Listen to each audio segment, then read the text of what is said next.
Using GaleKids to research, click on Library Resources, scroll down to where you see GaleKids InfoBits. Click on that. That's going to bring you to this site. I know it says elementary, but it actually has a lot of really good resources in here.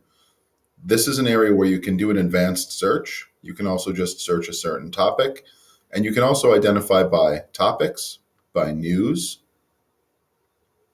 You can search news, pictures, and videos.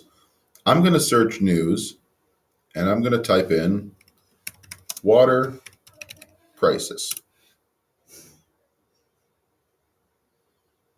And now it gives me 224 results. You can sort it by relevance, or you can sort it by publication date. I'm going to go by publication date because I want to get the most recent stuff first.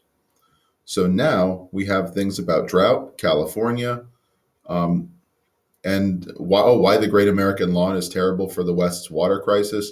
So all of these results have direct results from water crisis search.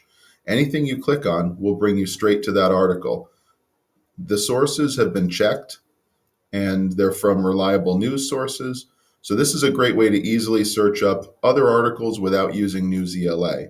Remember that you can also search on topics. So I'm going to search topics with water crisis.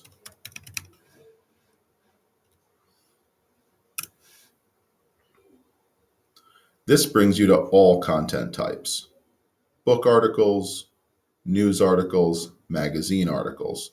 All of these have to do with water crisis. So a general search is really great too. They do have advanced searches.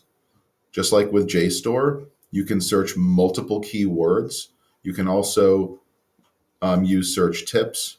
You can limit to certain types of documents. You can also limit it to Lexile measure, which for us is in the 750 to 950 range. That's about the 7th grade reading level. Or you can go lower or higher based on what your iReady reading score is. And that is how to use GaleKids.